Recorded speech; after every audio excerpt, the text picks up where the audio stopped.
As you know, we double up on the Canes each and every week, and the Wholesome One does his work here on a Thursday, but that's why you hit that bell for the notifications. Once you subscribe, you got to keep up with our schedules. They, at times, change. So typically Thursday, 8 o'clock Eastern time. So that's not going to change for the most part, but special time this week. So you get us when you can get us. So the Wholesome One's here at 2 Eastern. So we're talking Miami football. You know the drill. Leave the comments and questions there in the live chat. Also, before you get settled, just hit the like button. Get that out of the way. Hit the like button. And of course, head on over to the Wholesome Ones channel as well. What is going on, man? What's up? What's up? Hope everybody's doing okay, man. It's always good to be here and talk about the Miami Hurricanes, and not much news besides interstate beef between the major big three, and some recruiting conversations. Nothing as far as commits recently, but life's been good. Life's been good, and it's always good to talk about the Canes. Absolutely. And what may affect this program more than anything else that's being discussed like right now is scheduling and conference alignment. So this is being addressed across the country, mainly because of the pending playoff proposals that are out there and how that could affect the various conferences. And of course, every conference wants to position itself in the best place to get its conference champion in a bye situation, if there are going to be buys, and there most likely will be. And number two, get as many teams into the playoff as possible and position themselves while also maximizing the best matchups to draw the best TV ratings and keep those matchups front and center. So the ACC is jumping on this quicker than, at least on the surface, it appears publicly, jumping on this quicker than the other conferences, because they have already released kind of a model to go by. And just to update everyone, so everyone knows and is on the same page with this, because everybody follows at different levels and follows the game in different ways. The ACC has 14 teams, 7 teams in the Atlantic Division, 7 teams in the Coastal Division. The winners of the divisions obviously play in the conference championship game. But there is talk about getting rid of the divisions, having one conference alignment, 1 through 14. That would be the standings. And much like the Big 12 does, just take the 2 top teams, they play in the conference championship game. And then there's a scheduling model that would go with that, where right now, let's take Miami as an example. Miami plays everyone in the Coastal every year. They play Florida State as their designated rival every year in the other division. Then the other game rotates between the other 6 teams. So they see Clemson one year, they see Louisville one year, then they see Wake, and on down the line. That rotates. That scheduling format would change to where every team in the ACC would have 3 designated rivals. I don't know what they're going to be called, but regardless of the terminology, 3 teams that they play every year. Then there's going to be a collection of 5 teams that they play on even years. And then that's going to flip to 5 other teams that they play the other years. So if you add it all up, take Miami again as an example. Obviously, there are 13 opponents in the ACC with 14 teams in the league. They play 3 all the time. Then they rotate the other 5 back and forth, back and forth. Wholesome One, what do you think of this? I don't mind it at all. Okay. I've always felt like the Big 12 format was unique. And yes, it turned out to be a bunch of Texas, Oklahoma for a bit there, but just like this season, you had Oak State and you also had Baylor go at it. So they've had some different matchups, and Oklahoma plays Baylor sometimes in that also. I wouldn't mind it. And then also having, my thing is, Mark, whatever model we come up with, I would like that to be the model for all conferences. Um, and I know that holding hands and all singing kumbaya is probably not going to ever happen. But having the SEC have a certain amount, I think they have one less conference game than everyone else, right? Isn't that how it works? Or one The more? ACC and the SEC play 8. Okay, so they have one. Yeah. So then other conferences play 7, right? The other 3 play 9. Oh, okay. So we have one. Exactly. That's what I'm Yeah. saying. Why isn't it that all of them are just all of it? This is how it is. The only difference is yours says SEC, yours says Big Ten, yours says Big 12, which is in almost dropping into like group of 5.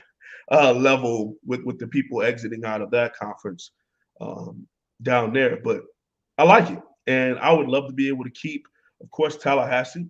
And for me, the other two teams that I would want to have is North Carolina. So Tallahassee Okay. and North Carolina, win, lose, or draw, those two games every single year, I say for the last 10 to 12 years, have been pretty good games. UNC recruits at a very high level, similar to Miami, if not exceeding Miami for a while there.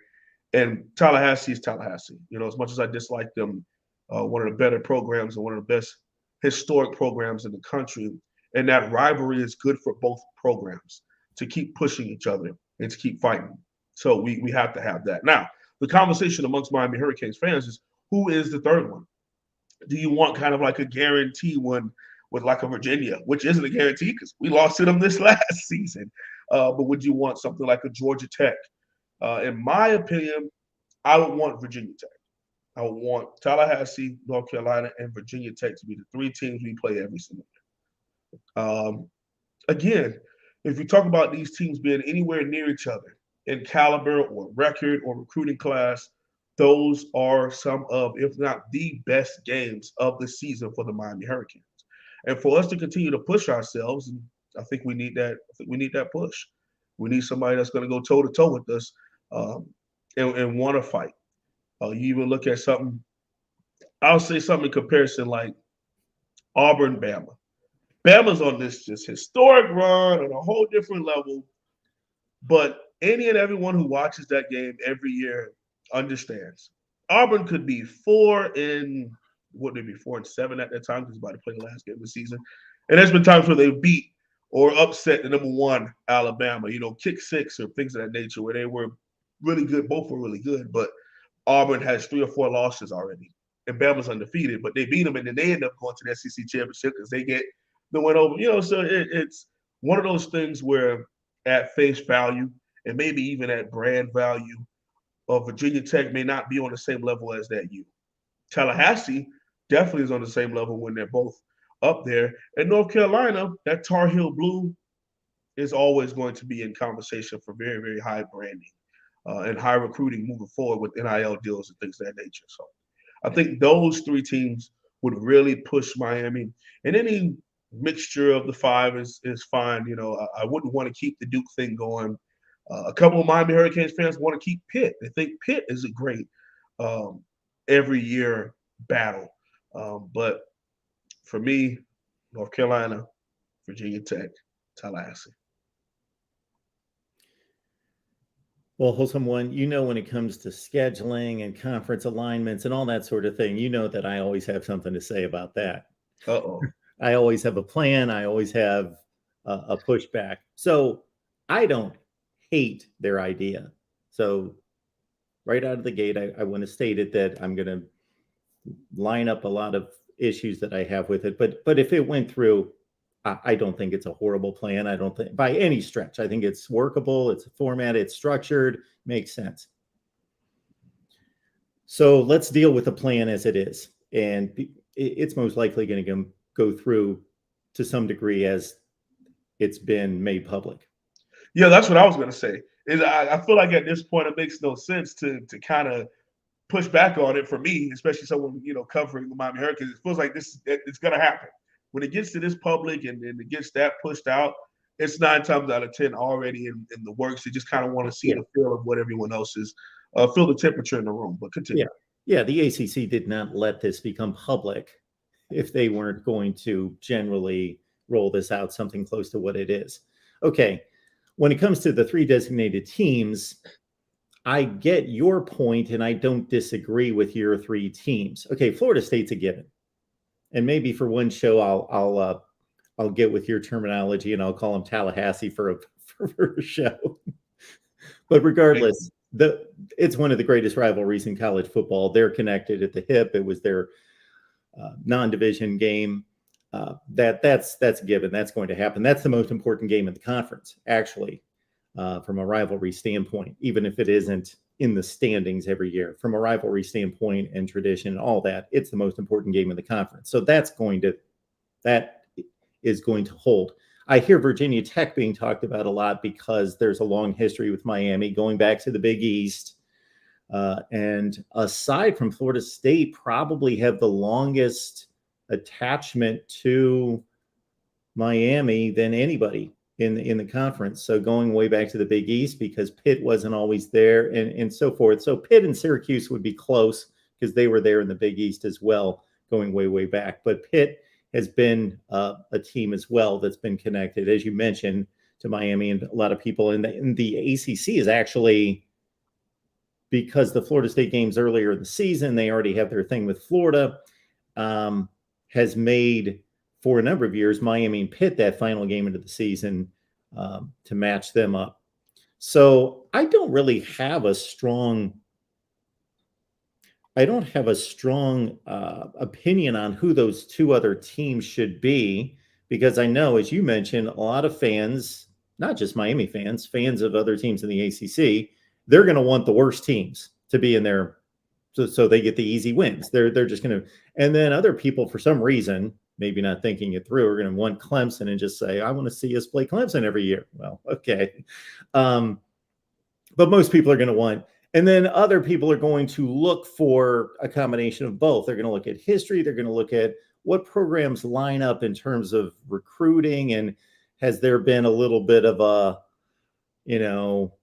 energy with them, good or bad, negative, that's a good thing for college football, good thing for competitiveness. And that's what you're looking for. You're looking for programs that are going to put up a fight and be interesting to deal with year in, year out. What I think the ACC is going to do is, of course, they're going to line up all the matchups that have to happen. North Carolina and NC State have to be, they'll be together. Miami, Florida State, and we could go down a pretty short list, but a list of schools that will be matched up. And then they're going to start to fill in the blanks. And I think they'll want to figure something out geographically. That'll come into it. I think they'll want to figure out something that's, providing intriguing matchups. They don't want to make it too crazy hard or easy on anyone either. Like, I don't think you're going to see Miami, Florida State, and Clemson together. I don't think you will. Unless they're just thinking, we want to make as much money as possible, so those three teams are going to play each other every year. Maybe. And to be honest with you, Mark, when you brought that up, I'm saying, well, the fan in me wants to push back. No, I don't want Clemson. But at the end of the day, I think it would, as I illustrated earlier, I want us to be pushed. I want us to become better. And I think being in the ACC Coastal and leaning on the fact that it's just the ACC Coastal has also helped us in as far as leaning into the detriment of our program and just allowing any and everything to be all right. Because, it's the Coastal. Eventually we'll win. And it's 1 in 18 years, something like that we've done it. And having to line up with Clemson, and this mattering if you're even going to make it to your championship, could be a great. Now, I'm saying it now with Coach Cristobal and what we're doing as a program, and hopefully we continue to go upwards and onwards and move into a positive light. But that will be a tough cookie for a little bit because, there's still Clemson. So many people in this fan base and so many people in the media have been trying to downplay them. But until they go back to being like 9-4, 8-5 kind of program, they are still Clemson, and they still damn near run the ACC. Last year was the first year without them, but they'll be in conversation again this year. And we have to line up with them, and they're in our way and we're in theirs. So we're going to see what happens with that also. So, I wouldn't be opposed to it. Would I dislike the loss for a little bit? Absolutely. But if we had to play them, and just like I said, when it came to Tallahassee, I think what really helped them is that they had, of course, Clemson and Miami in conference, but they had the SEC program of the Florida Gators every single year at the end of the year. So you had to be good on the offensive and defensive line if you want to win that game because you're playing against the SEC program. With Miami, we'd be able to have a Vatek who's going to push us, and a Tallahassee who's going to push us. And if we have a Clemson who is on a higher level right now, every single year, that could really be that could help us push forward, in my opinion. So I'm not going to go into how I would set it up, but I would do it completely differently. The only thing I would protect would be rivalries, but I'll produce a video and I'll run through that. I don't want to take up your time, but basically I would do it different. I just think it's arbitrary to have three teams together. That why do they have to play every year, other than real rivalries? Right. I would protect the real rivalries. I would do it different than that otherwise. I see the folks in the chat are getting into the conversation. There you go. They're starting to wake up here, and I apologize that we were late. That was on me, but I'm having keyboard situations, issues that affect everything else. So that's why we were late. Yes, all sorts of questions. Somebody asked about Virginia Tech. Yes, they're main rivals. They will be together. Absolutely. Those North Carolina schools, I mean, they could all play each other. That's a bunch of schools all in. And you got Wake, you got UNC, NC State. But they can only put two with each one, so they can't all play. Oh yeah, that's right. There's too many of them. Yeah. See, the only one to me in football that has to be played is North Carolina and North Carolina State. Duke, North Carolina in football, sure. I guess that would be another one that's going to be North Carolina's. They're going to have NC State and Duke, I would think. And then the other one, I don't know if they're going to try to keep it within that area, or they go with your line of thinking and say, hey, this North Carolina Miami thing is a good thing and it should be played every year.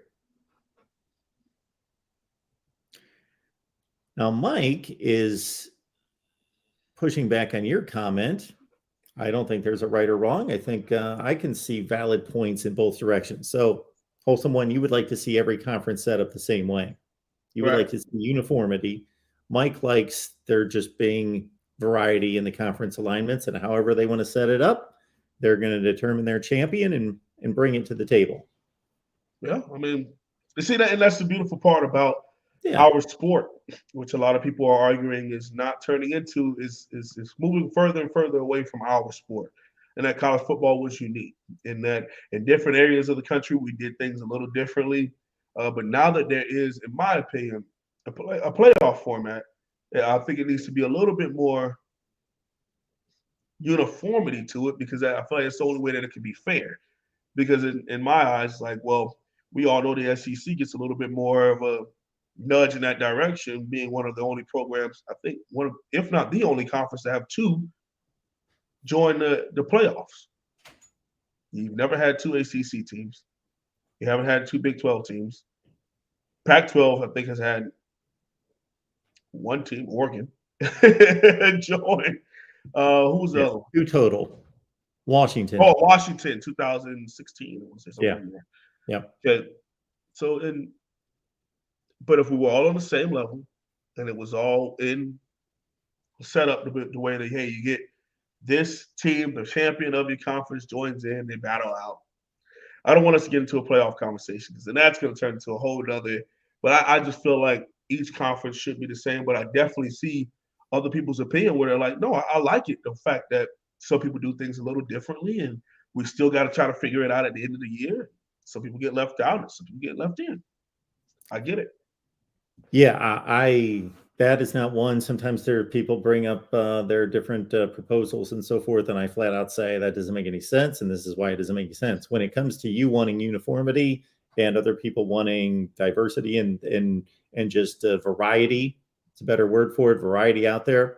I can go both ways on that. I understand it's kind of interesting. It makes each conference unique and makes them able to determine their champion however they want.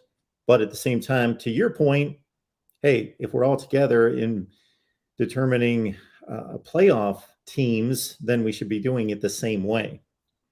So I see both arguments there. Let's go to a Miami question here. Nick is asking who's going to be in the running for RB1. That's a great conversation. I mean, you got of course, Chaney and Knighton, okay, guys who have been at Miami for a bit, both coming off injury. Okay, then we have Parrish from Ole Miss, who kind of ran things in the spring for a little bit there. So I think it's a three-headed monster between those three because you also had, and then you got big Don Franklin. So I mean, at the end of the day, you got Franklin, massive player. I mean, handled a lot. I mean, he fits more of what the old um, Coach Cristobal would really want as far as a power eye dude that could get away from you a little bit. I also think Chaney falls into that because Chaney has some breakaway speed, but he is also durable and built from the waist down. It really reshaped his body. I don't know if many people have seen pictures of Donald Chaney Jr., but he looks, man, he looks like he's been in the weight room, getting rid of that baby fat that was on him for a little bit there. And of course, you got the home run hitters and Parrish and Rooster. So I believe it'll be between those four guys. And with the departure of Cody Brown to Virginia, I believe we also had another player from our Larry Hodges Jr., the tight end slash H back who just signed with Middle Tennessee State yesterday. So we've had some departures out of the halfback, fullback, H back kind of room recently, and with those big four being out in front, plus we got some recruits coming in. We got some nice big 4-star and 5-star recruits coming in over the next couple of years in South Florida, period, at the running back position. So it stands to reason that Miami is going to have to really show what we can do with multiple different styles of backs, man, because the size, it doesn't really matter much anymore. The speed, you got to be able to get to the power line. But we got guys at 5'9" that could take it to the house. We got guys at 6'1.5", 6'2" that could take it to the house. Guys at 190, 200, guys at 230, 240 who can play at this level. So I think what Coach Gaddish and what this offense must do, in my opinion, is really show off the diversity and how we use our running backs this year. I've always been a running back by committee guy. Having a guy and the guy, I think it's a little bit old school in its approach. But we do look at a lot of these top tier programs, and all of them do have a guy. And then there's other guys who come in that can help you out. But Miami's always been a little different and unique in the way that they do things. So I'm hoping that in the grand scheme of things, we get about 3 or 4 guys, Mark, who are about 600 or 700 yards rushing each, as opposed to one guy who has like 1,200 and everybody else has like 120. I would prefer the former instead of the latter. I want to see it spread out. I want to keep a bunch of guys happy, a bunch of guys having 3 to 4 to 5 rushing touchdowns on the ground. I think that approach is the best way to keep young men happy, but secondly, also keep them in orange and green. Because if they all feel a part of the game plan, if they feel a part, whether it be, Knighton may not get a bunch of carries, but he's at punt return.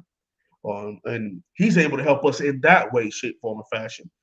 Maybe Chaney's running down on special teams, making tackles.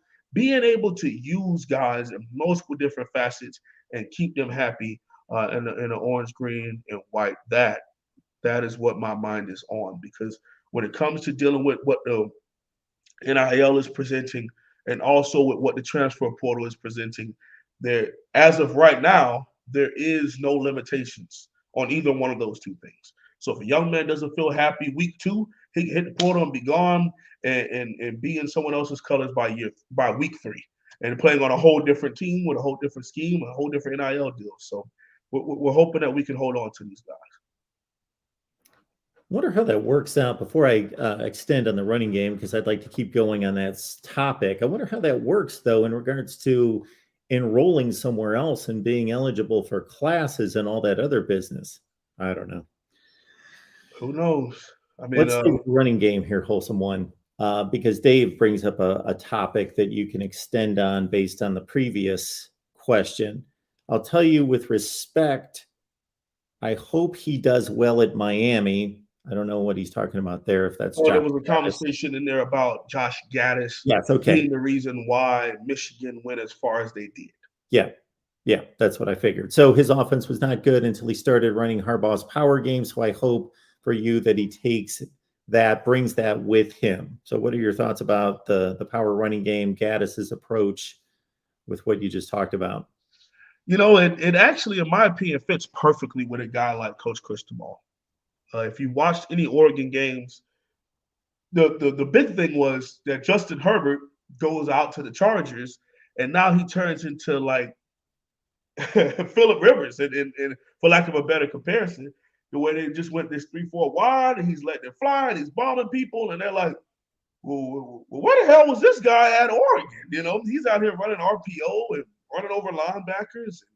They're winning games 13-3 and 17-14 because they're playing great run game, great offensive line play, mixed with really good defense and special teams. And now I think that is similar to what Coach Gaddis is going to bring to the table, but it's also going to be different because Coach Cristobal saw that there was a certain level that he would get to if he wanted to play that style of football in 2022. Okay, the best you could probably ask for at Miami playing like that is your peak is the Orange Bowl. Okay, with what's happening in today's style and where Miami is recruiting wise in South Florida and Dade and Broward County, you have to have a spread approach. Now, we could mix that run game in. We could mix the power run game in. We're going to develop great on the offensive line. We're going to play great offensive line. All right, we're going to be able to move folks off of the football. And it also works with a guy like TBD, who I think could let it fly perfectly off of play action. Okay, and being able to hit people in stride deep down the sidelines and outside the numbers, and even on seam routes with his tight ends and his slots, off of the great run game, something he's never had in his time here at University of Miami. So I'm hoping that what Mike was alluding to is that Coach Gaddis did and does bring down that good run game to Miami, and it matches well with what Coach Frank Pounds, Coach Alex Mirabal, and Coach Cristobal bring to the table, and what they're going to be teaching everybody inside of our box, from tight ends to offensive tackles, guards, centers, H-backs, and quarterbacks, and as we are going to run the damn ball. And once we move these folks off the ball, and once we get them going east and west and diving right at them, and we're going to be doing, pin and pry blocking, we're going to be doing powers and counters. Then once they start to fill the box and now people come up, now TVD, instead of having to throw the ball 35 times, Mark, he can come down to maybe 28. He come down to 27, 26. But now his completion is 24 of 27 or 24 of 30, something to where it is he is hitting people in stride. He's hitting people because they're wide open, one-on-one coverage, because the defense is loading the box to try to stop their run game. I think that formula really works with the current team that we have, because no one set themselves apart yet at wide receiver. So going pure, what Oklahoma State, Mike Gundy, pure 4 high, or excuse me, Mike Leach, because Gundy does run the football still. Going pure Mike Leach, and we're 4 or 5 wide, and our running back probably don't even need to be on scholarship because we're just throwing the ball. That does not work well with the current Miami roster that we have right now. It would make more sense, and it fits perfectly with who our coaches are and who is currently on our roster to be a balanced attack, of course, but maybe even lean a little bit more run and then play action off of that, being able to hit tight ends and wide receivers off of plays like that. We've got a good flow with the various questions and topics because this goes right into it. But just to extend on your point, I was just releasing my top 20 quarterbacks list, and the Mississippi State quarterback, Will Rogers, he's really good because of the system, not necessarily showing off an arm, because most of what he's doing is underneath, and it's just do in that Mike Leach system. But listen to his pass attempts last year. 47, 49, 67, 62, 59, 55, 57, 39. That was a 36 for 39 against Kentucky. 48, 55, 58, 53. They are chucking it. But again, doing all that to go what, 6-6 or 7-5 or something? Yep. Like 7-6 after the bowl game. Yep. A lot of pass attempts. Nick brings this up, and I think this is a good question too, because except for Xavier Restrepo, he's talking about wide receiver position. Seems like the fan base is down on the wide receivers. I'm not just talking about this question, but all sorts of comments that we get here seem to be down on the wide receivers. I don't know if they're overreacting to the spring game, or do you have concerns about the position group? I believe the position group is very talented. If you want to go by the star rating, it is very talented. If you want to go by based on the production and what we saw this spring, a lot of guys like Romello Brinson was out.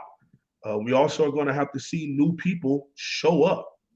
Um, Daslin Warsham hits the portal, leaves the University of Miami, a guy that a lot of us really felt like could have his opportunity this year. Frank Latson comes in from Clemson, a former five-star, and then didn't really live up to it because of his style of play when he got to Clemson. So my thing is, being a good judge of what's happening out there at wide receiver won't really happen until they go up against people who can get in their face and press them and really see what's happening. Really see, can you get off of press coverage? Can you run your route when somebody's on you? Do you know how to use proper technique when the ball is in the air? Can you trap that football? Are we extending all the way and putting a diamond up and letting it hit right in between? Are we making people miss those kind of things? Because the dropsies was an issue, and dropsies has been an issue. And wide receiver play has been above average for a while at Miami, if not at average for a little bit. So I understand the question marks. And I understand that people aren't, it's not a disrespectful thing. It's just we have not seen it. We have not seen a wide receiver core dominate Miami in a while. Core. We might have one guy. You might have an Ahmad Richards. You might have a Stacey Coley. You might have a Leonard Hankerson. You might have Alan Hearns. But we haven't seen all of them in 1 year come to show up and really make people miss. That's a big thing for me, Mark. We talk about these guys being 4 and 5 star recruits. When I get the ball to you on a tunnel screen, when I get the ball to you on your now route, when I get a ball to you on a curl, can you make a guy miss and gain extra yardage? The last guy I seen do that was Ahmad Richards. Took a curl, 70-something yards against West Virginia.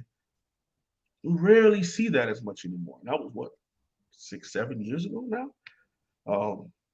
And if I'm wrong, I promise you it'll be a bunch of people in the comments saying, "Oh, this guy did that." Jeff Thomas has done it sometimes. Now that I think about it, Jeff Thomas makes some plays like that too every now and again. Braxton Berrios has done a couple of them like that too. But again, as far as knowing for a fact, we had speed at Miami, and that's what separated us. Okay, I'm wanting to see these guys do it and do it to a high level and do it as a unit. And again, I don't think we'll see that until about week 2, week 3. Got the Wholesome One here every Thursday, typically at nighttime, 8 o'clock Eastern time. That's not necessarily going to change. Just needed to do things differently this week. Appreciate everybody being here. It's a big reason you hit that bell for the notifications. You got to subscribe first, though, but hit that bell for the notifications to know when we go live. Wholesome One, what do you got going on at your channel right now? Well, like I said to you, Mark, before we got on, we took a break. We haven't been on in a while, and mainly because it's a whole bunch of what else right now. We don't want to keep going in this big circle and kind of worrying ourselves about what's happening. But I understand that Coach Cristobal and his staff is really starting to put some things together recruiting wise. So last time we spoke, it was about what happened, my review of the spring game. I also have the film review that I do need to upload here pretty soon. So expect that at either the end of this week or the beginning of next week, a spring game full review. A lot of different ways you can contribute for us. Hit the like button, share the videos out on social media. Think of it this way. You enjoy the content, you enjoy the conversation, you get in here every week. Other people will as well. They don't necessarily know that we're here. If we took everybody that watches these videos, Wholesome One, every week, it's like 3,000 to 4,000 people, took all their Twitter accounts, all the people that they have contacts with that don't know me, have no idea who you are. And if they share the videos out there, my goodness, or just flat out go out there and grab some people and say, we talk Miami football with a Wholesome One every Thursday. So head on in for that.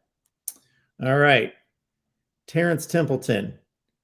So he is asking, based on everything you've gathered, what position group do you think projects to see the biggest growth from 21 to 22?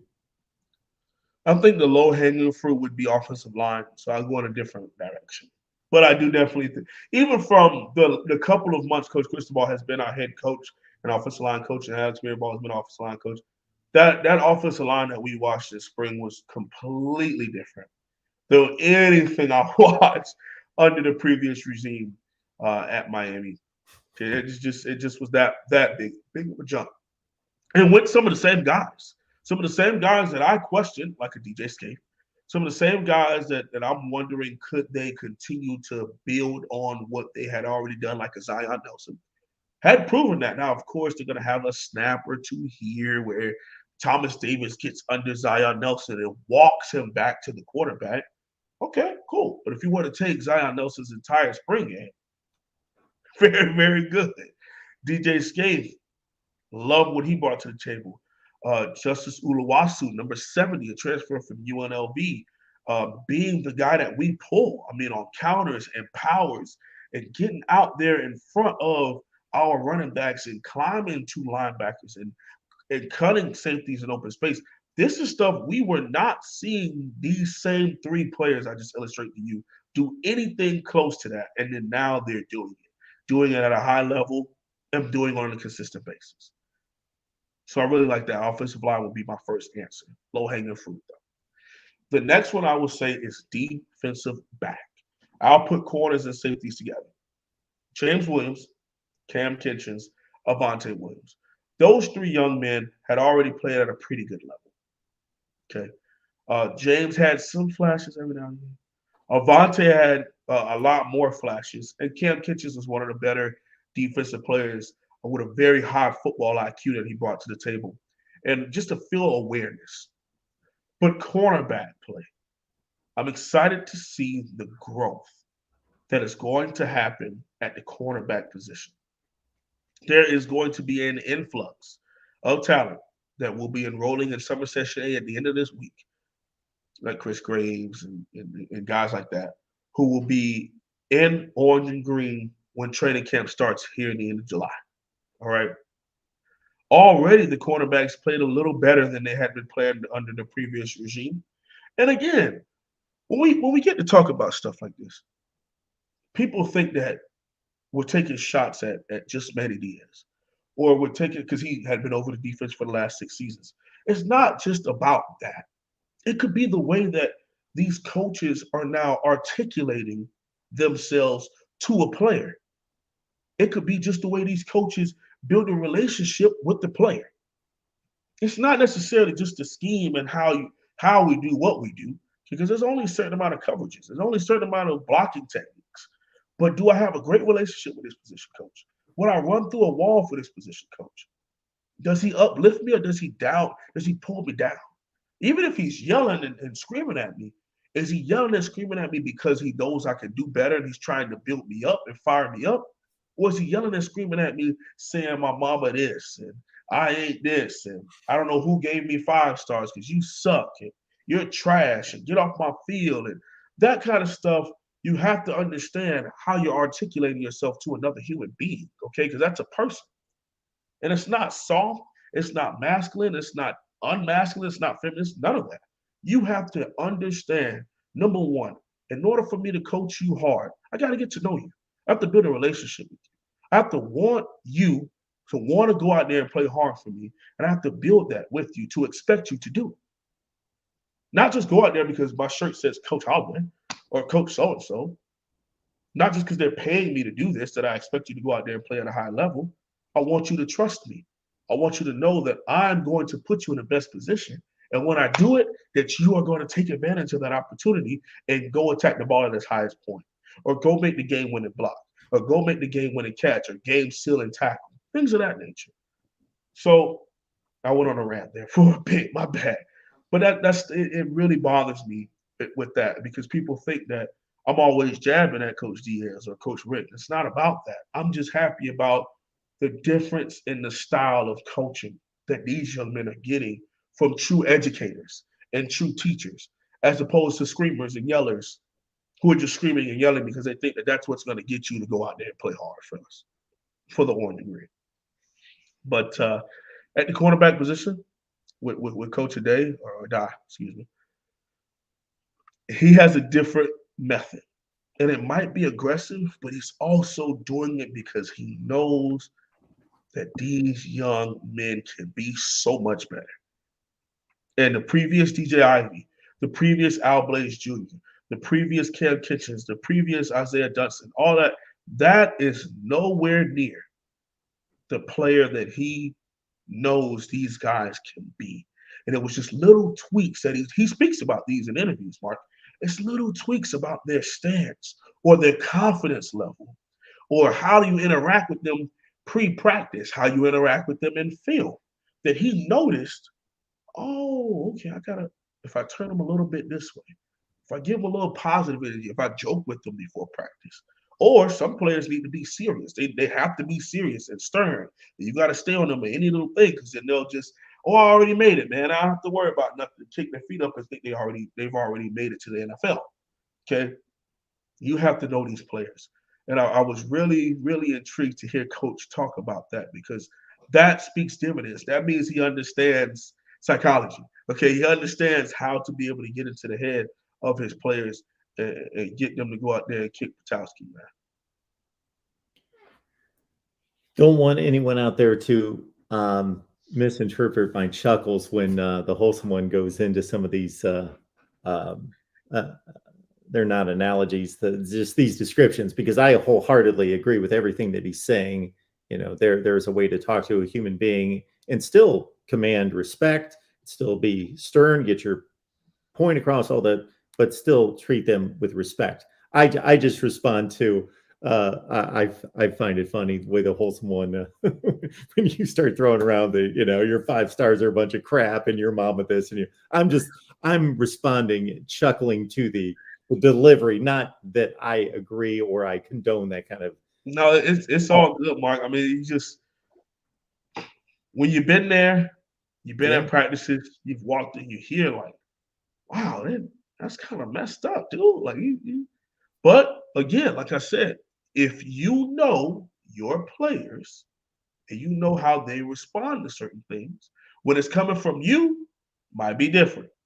I've always said this, Mark. When it comes to my cousins or my siblings or my girlfriends, I could joke with them as much as I want to. Certain stuff I can say to them that they could take. That's just Holloway being Holloway. But if someone else were to say anything close to that, it's not Sure. it's not good. It's just how, but they built a relationship with me. Okay, and we've broken bread. We sat down. We've read Bibles together. We've studied together. We played on the same field together. Things of that nature. It's a different kind of relationship, and I just know the importance of when you ask for something, make sure that it's built from a great relationship. And one of the things about going out there to war, you get hurt at any given play. It's a little different when you love that coach and you're passionate about the program you play for and the people leading the program that you play for. I don't know if you've ever heard of a movie. It's not a very good movie called Junction Boys. It's about Bear Bryant's first coaching experience at Texas A&M, his first team, how bad they were, and how it was an ESPN produced movie. It was one of their first movies, and it's not a very good movie, but it basically shows you. And the only reason it came to mind was somebody actually mentioned it to me the other day, and I've seen it because I was at ESPN at the time that it was produced. Um, and it shows you talk about now this is in the early 1950s. You talk about like seriously old school coaching, the way they talk to those guys. It's just treated them like dirt, and just the backwards style of thought process and how you motivate people. Like we're in the middle of Texas in August. It's like 108 degrees outside, and we're going to motivate you by telling you don't get any water today, and just doing like unhealthy, dangerous things that make no sense. But we know better now. But a lot of that is obviously been weeded out and is mellowed through the years. But there's still a thread of nonsensical, non-humane type thought processes that some people have about how to treat individuals and get them motivated. Oh yeah. and it's still practiced to this day. And I can see it now.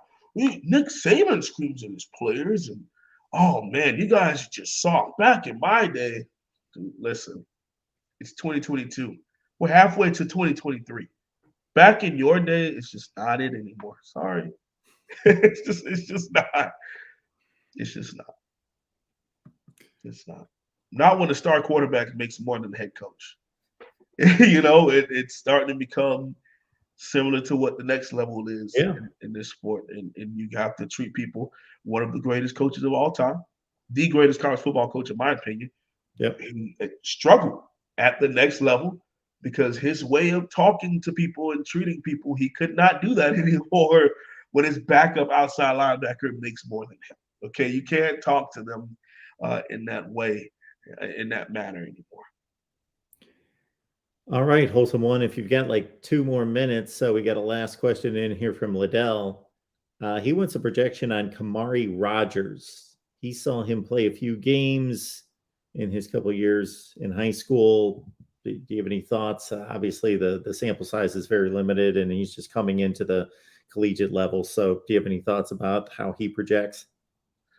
I really like MarkRogers. I definitely think that him as a free safety fits a little bit better. Him being able, he's a hitter. He can build up and whack you. In certain instances, if we're playing like big possession wide receivers, I could see him playing a little corner. But he played both in high school. That's the reason why I bring it up. But I think he's more of a collegiate safety, and he could prove to be anything we need him to be: a nickel, a strong safety, free safety, whatever. But I think he could come in and really get in that conversation for the free safety battle amongst Cam Kitchens and Avante Williams as soon as this in a couple weeks. In my opinion, when they start going through player-led drills and things of that nature, I think MarkRogers will definitely be a name that we'll hear a bunch about. We appreciate the Wholesome One being here each and every Thursday. Appreciate everybody being flexible. We're getting more people on the line right at the end of the show. So you know what you need to do. Just rewind it, watch it. The whole video should post here in a second. And you should be ready to roll and watch what you missed. Terrence, thank you so much for your contribution. Terrence asked a few questions. Appreciate your super chat, Terrence. Thank you so much for your contribution. Everybody else, making on back next Thursday. Most likely 8 o'clock Eastern time, normal time, but you never know. Schedules change, things change. So subscribe, hit the bell for the notifications. You get notified on when we go live. Head on over to the Wholesome Ones channel. Absolutely. Thank you all so much for being here. I missed last week.